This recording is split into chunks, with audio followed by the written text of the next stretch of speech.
Hello and welcome back to An Old Man Watches. Today I'm going to be talking about the 2006 Studio Ghibli animated feature Tales from Earthsea, which is loosely adapted from the third and fourth novels of Ursula K. Le Guin's well-known fantasy series that began with A Wizard of Earthsea.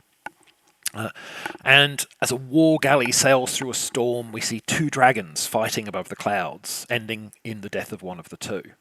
In the kingdom of Enlad, meanwhile, the royal wizard proclaims that the dragons are a sign of a loss of balance in the world. This announcement leaves Enland's prince, Aaron, filled with fear of death and destruction. He kills his father, steals the Ottoman sword, and flees the castle. His travels thereafter bring Aaron in contact with the Archmage Sparrowhawk, who is seeking to restore balance to the world, and also with a young woman named Theru, whom Aaron rescues from slavers. The latter action draws the attention of the Slavers' overlord, a powerful warlock named Cobb, whose efforts to gain immortality are directly contributing to the collapse of the world's balance. Even with an archmage like Sparrowhawk on his side, can the young prince overcome his own dark impulses and his fear of death to successfully face the warlock lord? So I've seen a lot of Studio Ghibli films and enjoyed pretty much all of them. You can find my very positive thoughts about Laputa and Howl's Moving Castle here on this channel.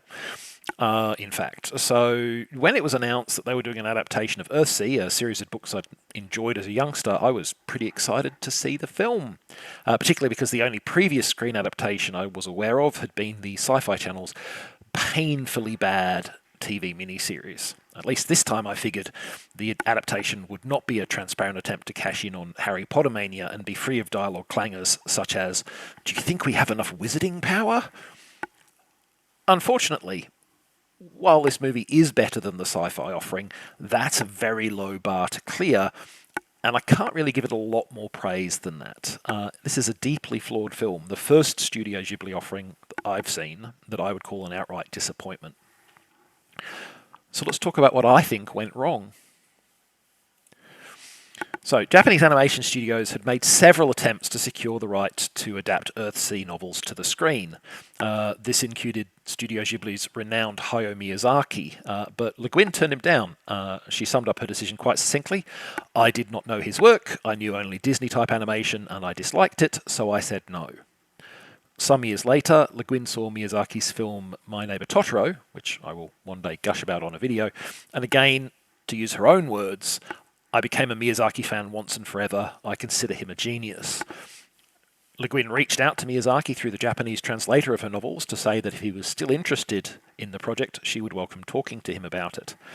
Now, alas, the Grand Old Master was busy with Howl's Moving Castle, which I have reviewed previously on this channel, at the time, and the directorial duties were instead given to his son Goro. Le Guin was disappointed, but allowed the project to proceed, a decision she might not have taken if she had known that privately the elder Miyazaki was also opposed to the decision. Hayao Miyazaki felt that his son was not yet ready for the responsibility of directing a film.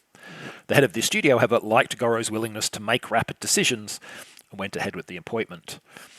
And I get the appeal behind that decision. Indecision wastes time and money, and if you Google wrong decision quotes, you'll get a whole bunch of variations on the theme of even the wrong decision is better than no decision, with the authors of such sentiment including the 12th century philosopher Maimonides, he of the give a man a fish, teach a man a fish fame, as well as former US President Theodore Roosevelt. And I admit that there can be some truth to this sentiment, but the unspoken corollary is, but this doesn't absolve you of the need to recheck your decisions later and correct them when they were wrong.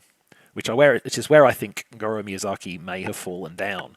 He's always moved forward without ever checking he was on the right path. And the film has suffered because of it, both in a simple technical sense. It's visually weaker than the usual Studio Ghibli offering, presumably due to the rushed production, and in the relevant lack of emotional and narrative weight. Now, one of the wrong decisions was the protagonist. The script centres Aaron, who on the surface of it, that's not a bad idea. He's a character with a privileged and somewhat sheltered upbringing, which means he needs life in the real world to be explained to him, and that's useful for putting in exposition, because that way we can explain things to the audience as well.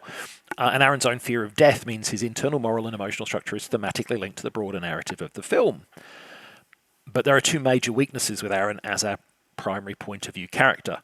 The first and most serious is that he's thoroughly unlikable, and I spent the first 40 minutes just wanting him off my television. I get that the script's going for an arc where he matures and overcomes his flaws, and this can be an effective narrative, but it generally requires that the protagonist be flawed but likable.